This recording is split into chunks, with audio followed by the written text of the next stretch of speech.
Welcome to Tech Diva Biz Talks, where we tune in, dive deep, and level up. I'm your host, Audrey Wiggins, aka the Tech Diva, brand strategist, marketing mind, and your guide through the ups and downs of entrepreneurship. Let's talk tech. Welcome, everyone, to Tech Diva Biz Talks.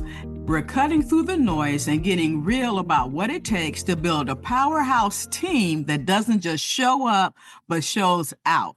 Joining us is Atiba de Souza, the CEO strategist known as the Business Ninja and Team Transformation Guru.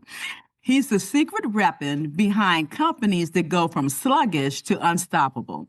And he's here to share how leaders can ditch the fluff, fix the funk, and finally level up their teams. With a new book on the horizon and tech-forward strategies, he actually moved the needle. Atiba's insights are straight fire.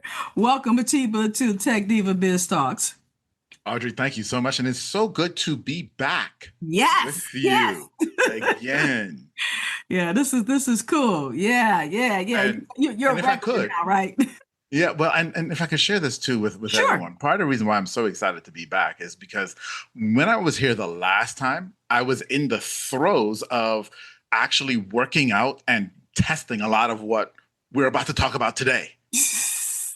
And so, yes. Yeah, okay. Right? We know it works. We've used it with a bunch of people. We know it's great. And it has gotten me so much freedom in business. All right. Your Superman powers are in action. Yes. That is awesome. Yeah. So I'm excited too. So you bring the energy and you're gonna bring the vibe and the real talk with us, Absolutely. Yeah, the knowledge and expertise. So we like that. So we're gonna talk tech, we're gonna talk team and transformation. So we're gonna do that, Atiba, on the other side of our message. But before we do that, if you can share one or two personal fun facts with the Tech Diva Nation. Okay, so two fun facts about me is, number one, I still believe I have one of the largest Superman hat collections in the world with over 200 hats. And I am about to move halfway around the world to Southeast Asia. What? Southeast Asia? What is going on? Are you going to take the hat collection? Yeah, and so this is part of why I've had to liquidate some of the hat collection because I can't take it all with me. I wish I could. I've been trying to figure it out. I actually have an entire suitcase full of hats right now. That's crazy. Set up an Etsy store or something. Let's. Yes, I gotta do something with auction them or whatever. Yeah, that's fun. I think people would probably. There's probably some collectors out there too. Yes, absolutely. It would be a nice, fun transition. So when is the move taking place? I know we're all, we're still talking about fun stuff. This is fun stuff. Oh, this is fun. Yeah. In October. So we'll be moving in October 2025. It's something my wife and I said 7 years ago. We started planning for October 2025 to move out of the country.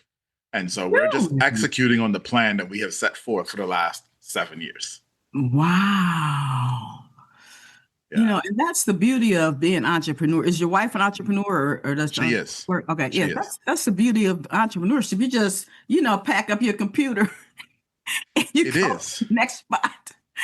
You don't have a brick and mortar type business, your service. It is. And so many of us are still afraid to do it because there's so much that we feel like we may end up giving up when we do with our teams, right? And it becomes a scary thing like, well, are they still going to be able to perform, right? Especially if you had a US-based team or a localized team and you're feeling like, well, how's that going to work? And we so many times as business owners feel like we have to be in it for it to work. Yes. Right? Yeah. And that's why I wrote the book. Okay. And so, yes, my move and everything else is living proof of why I wrote the book and why the stuff in this book and the framework works so well. Wow. I'm thrilled. That's all I can say. Thank you. I'm so excited for you. I've been trying to get just on the other side of the continental USA. And come on. And it's been what? Oh gosh, I think it's going on 20 years that I had made that first, that first little, mental shift that I was going to do it, and and crawled back. And that's crazy. And you're going halfway around the world. That's awesome. That's what country in particular? I don't know if you said it. So, yeah, no, I haven't said it, but our base is going to be in the Philippines. Okay. And, part of it is we want to travel and see all of Southeast Asia. So we'll have that base there. I mean, we get there end of October, and November 15th, we're going to Thailand, and so that's like, we won't be still for long. Yeah, yeah. Because we want to go see the world and experience the world. Yes, yes. I love that. Yes. Yeah, there's so much more than, our little corner of the world wherever we sit right now. Yeah. So we can end the show just on that. And that's a show. That's a show right there. It is. Oh, my goodness. Okay, so we'll be right back, and we're gonna really talk this tech and get going on with Atiba de Souza in a moment. Did you know 99% of people check their email every day, up to 20 times a day? It's the first thing people do online, even before looking at social media or other news. But viewers retain only 10% of what they read. Adding video to your email, their retention skyrockets to 95%. Video plus email equals success.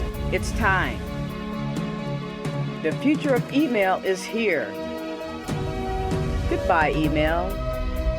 Hello, video email. Ready to ride the wave? Visit altogether.talkfusion.com. Welcome back, Atiba and Tech Diva Nation. So on the other side, you were telling us about this humongous move. Oh my gosh! So in the meantime, we're gonna wind us back to leadership and the things that you have going on. So let's just pop it off with leadership and team performance. So you talk about zombie teams and flatline revenues. What are the biggest signs that a CEO's team is in trouble, even if everything might look good on the surface? Yeah, it happens in often one out of two ways for most of us. So it's number one, what are you thinking about before you go to bed at night? What's keeping you up? Okay. Worrying you. That's on one side. And here's the other side. The other side is that when you wake up, there's so much to do because there's so many questions to answer that you spend most of your entire morning, if not your entire day, answering questions from your team and assisting your team and doing things for your team and with your team. And then they go home and you start to do your work. It's not at all the way it's supposed to be. However, it's the lie that we fed ourselves. It's the lie that other business owners have fed us. And it is the lie, at least one of them, that has caused us to build this cage around us that we call a business. Yeah, you're sitting inside of a bird cage. That's crazy. Okay. And you built it. That's the crazy thing. We build it for ourselves. But the beauty of the fact that we built it for ourselves, Audrey, is, and this is the scene on the front of my book, is a man, and it's supposed to represent a human, really, sitting inside of a bird cage with a key.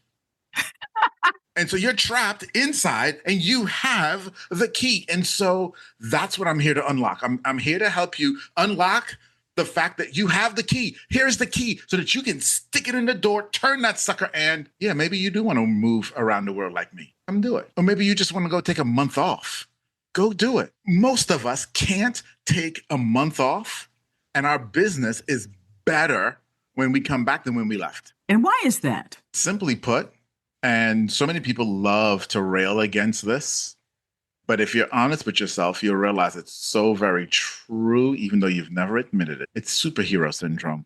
We are the superheroes in our business. Yeah, I like that. So this is leading up to the next question about mindset. Oh my gosh, mindset and strategy.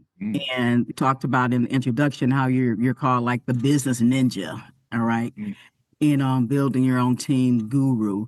So what's that first shift then a leader must make in their mindset before they can truly transform their team? That first shift, y'all, it really comes down to you being able to honestly look at yourself in the mirror and say, look, I do get a high when I solve a problem. I do get a high when I'm needed. I do get a high when it works out and I had something to do with it, right? And that's something that we have to admit to ourselves. Because you see, until we admit that to ourselves, we live in this world where we also wonder why they can't do it. But the moment we start to admit that to ourselves, Audrey, and we start to say, you know what? That is me. I do have this superhero complex. I see it in myself. That's that first moment when we start to then say, okay, how do I get rid of that? And is that hurting my team? Which the answer is always yes. Is it hurting my team? And what does the team actually need? Do they need me to be a superhero?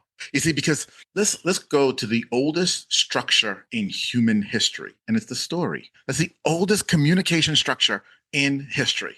And it's the one that works the most effectively. In a story, you have a hero, you have a villain. You know what you also have in every single story? A guide. Yeah. And so if you have a hero, you have a villain, and you have a guide, and somebody has to play all of those parts, who are you in your business? Break it down, Tiva. Okay. And so when you sit in that hero seat, then who is your staff? Who is your employee? Are they the villain or are they the guide? Well, they're not the guide because they don't guide you. And so therefore, you automatically make them the villain. Then you wonder why it's not working out. You see, but that's why we have to realize that we love being that hero. Because when we admit that, and then we understand communication and understand, because that's what delegation is all about. It's about communication, right? Mm-hmm. Yes. And if we understand that, then we can say, okay, so if I'm not the hero and clearly I can't be the villain, it's my business, then what's my role? You're the guide. You're the Mr. Miyagi. That's powerful. And you see, that's the seat we do not sit in as small business owners. But that's the mental shift that has to happen. You've got to become the guide. Because the moment you become the guide, what ends up happening is you realize your role is to guide. And you guide by coaching, not by telling and dictating. Okay. So that sounds like, and you just messing up my whole little question thing here. No, I was going to ask you about systems. We might get to it. I don't know. But this guide thing. So one of the questions that I was going to cover is like the super connector power. So it kind of is leaning into that direction as a self-proclaimed super connector, the superhero thing that you're talking about. So how do we fix those relationships, the internal, external? How do they play a role in the high performing teams and business growth? Because that's what we're after, business growth. Yes, absolutely. And so here's and you brought up super connector, and people do call me a super connector. And I have what people say is a unique ability to connect people to each other, right? But what it really is I'm a good guide. Okay. And so I meet Audrey and I get to know Audrey and I listen and I hear things and I hear and I ask questions. And in asking questions, I learn things. And I learned some of Audrey's pain points. I learned where Audrey's fantastic, what she's awesome at, what she loves, what she's passionate about. Then I go over here and I meet Peter and I listen and I hear things and I ask questions. And then listening to Peter, I realize, hey, Peter, Audrey might need you because she's having this issue. Or, hey, Peter, you're having this challenge. I think Audrey can help you solve that problem. You see, that's a guide. Did I solve Peter's problem? No. Did I solve Audrey's problem? No. I brought them together. And it's the same thing with our teams. You see, and I talk about this in the book. People hang on this word, this phrase that I use all the time, which is I don't answer questions of my staff. And it's like, how in the world do you not answer questions? Because all we get is questions all day long. And I don't answer questions. I don't. Okay. Because my job is to guide them. And so if I did my job as the CEO effectively, I cast vision in whatever they're doing well enough that they really should not need to ask me a question. And if they do, and it was answered, I just point them back to what was already there. Okay. Now, if they ask a question and I realize I did not communicate well, I'll fix that. But I don't answer their questions. Instead, they'll come and I'll say, okay, so, well, what about this? Or, well, if you did that, then what will happen? Well, did you talk to so-and-so about this? Interesting. And I don't answer their questions. You see, because Mr. Miyagi, wax on, wax off. Why do I have to wax on, wax off all day? Wax on, wax off. Then all of a sudden you got in a fight and you're automatically waxing and you're like, oh, that's why I was waxing. Makes sense now. Yeah, absolutely. And then you help us to see that internal move that we're actually making. Yes. So that's the human side of it. So let's talk about systems and tools and technology to really bring it home. Sponsored by Altogether Domains, bringing your business online. Whether you are launching a new venture or leveling up your brand, altogetherdomains.com helps you secure your digital real estate the smart way. Visit altogetherdomains.com. We cover this in the book, and I'm doing actually, when you get the book, there's going to be a bonus chapter that's only a few people are going to get if you buy the book through the website, thedelegationtrap.com. There's a chapter in the book on how to use the method that we've created in human-to-human interaction. And then we talk about how to use it with AI,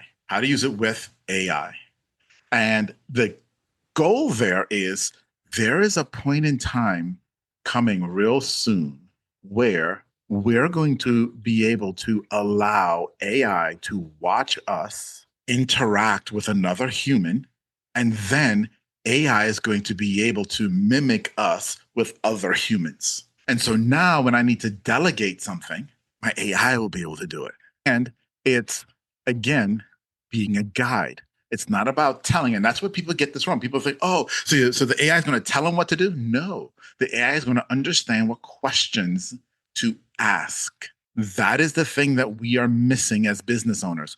We don't ask enough questions. Or the right question. And that's the second part. Oh, sorry. Okay. No, you're absolutely right. And so in the book, there's an entire chapter and a half on question asking. We ask questions and we don't realize that the questions we have are going to get us the answers we want, which is never the answer we need. Why'd you do it that way? Not a good question to ask. Okay. Hey, can you explain your process to me? Exactly. Yes. And it takes the edge. Yes, takes the edge off, and I'm not feeling defensive. It's like trying to explain myself. You're pouncing on my intelligence and all that emotional stuff. Yeah. So I'll give you an absolute hands down example of this. Okay. We run web classes where I teach AI. Okay, and we do them once a month. And so emails go out inviting people to the web classes, and we like interaction. So one of the first emails is, hey, are you interested in learning about AI employees? If you are, respond with interested. And so we just want people to hit reply so we know who actually wants to be in a class, right? And so we got all these people replying back, interested. Okay, cool. Well, I mentioned to you a little bit of the snafu I was having with Amazon earlier before we got on. Right. And so I was looking for an email from them and it hadn't come in. And so now I'm wondering, did my EA accidentally put it in the trash and think it was trash? And so I'm going through the trash. I know, I did a search. I'm just being paranoid at this point. I know she didn't. Okay. But I'm just like, Amazon, where's my email? And so I'm going through the trash, and in the trash, I'm seeing responses from people to the web class. Oh my goodness. And I'm like, why is this in the trash? What in the world is going on? Oh. Okay. Right. And you start doing a little freak out panic dance. Right. Yep. And so I immediately want to go to Slack and say, why the hell are these emails in the trash? Right. And so but instead I pause. And in fact, I actually did write that message and then deleted it and said, that's not a good way to ask that question, Atiba. And so then I did ask the question. I was looking in the trash and I noticed some of the web class emails in the trash. Could you tell me what your process is for working with the web class emails? And then she responds and she says, well, she said, yeah, that is true. They are in the trash. And it's because those people actually responded multiple times. It's a very valid reason. That's the right question. Yes, it is. Okay. And I said, thank you for explaining. And her response back to me was, thank you for caring about my process. And see, but what does that do for our relationship now? It bonded a little bit more. It brought you closer. And you have more trust and respect. Right? And she was doing the right thing. Ask enough questions, and we don't ask the right questions in the right way. And so we spend a lot of time in the book going through that and teaching you how to ask questions. So much so that we even have a bonus in the book on asking questions. It's an AI tool where you can come in and it's a situational coach. And you can talk to it. It's conversational. And you can say, hey, my employee just deleted a bunch of emails that they shouldn't have. And I'm really frustrated because there's money in those emails that we're just throwing away. And I want to know why she did it. And how do I approach this? And what questions do? Because I just want to say, what the hell is wrong with you? Right, exactly. You can talk to this agent that we've built for you. And then it will respond back and tell you better questions to ask. So it really is. Once we look in that mirror and we see that we have been wearing the cape and we have the superhero complex and we realize we need to sit in the guide seat, the biggest mindset shift coming full circle all the way back around is understanding what questions and how to ask them. That is the mindset shift. So, number one, thanks for being here with us all the way through. Appreciate you listening. And you can grab the book at thedelegationtrap.com. There you'll find the book and plus a bunch of different bonuses. I mentioned one of them today. We have others as well. Like, for example, are you really a micromanager? Maybe you are. You want to help realizing you're a micromanager and learning how not to be? Yeah, we've got a tool that will help you with that too, plus a bunch more. Okay. And for everything, when you want to find me, for everything, go to meetatiba.com. That's the way to find me. Awesome. Well, thank you for that. And have all these things put up in the show notes for folks for the Tech Diva Nation to plug in to what you're doing. So Atiba, really appreciate you being here today. And if there's one nugget of truth that you want to drop on us, go ahead and do it right now. The reality is this, y'all. You have to learn to ask better questions in this age of AI that we're in and going into. The world is changing, but what's not changing are the fundamental truths of leadership. And go study any great leader in history, any truly great leader in history, and you will see they asked more questions than they informed. Well, we're going to leave it there. Tech Diva Nation, Atiba de Souza, thank you for dropping on us and really filling us up today. Really appreciate you. Brought a lot of value. You're welcome. Thank you for having me again. Good to see you again. Yes, absolutely. Yes. And I'm going to have to plan a vacation. Come on, let's go. To the Philippines. come hang out. That's it for today's Tech Diva Biz Talks. Hope you caught a gem or two. If you did, share it, review it, and most of all, put it into action. Until next time, tune in, level up, and talk tech.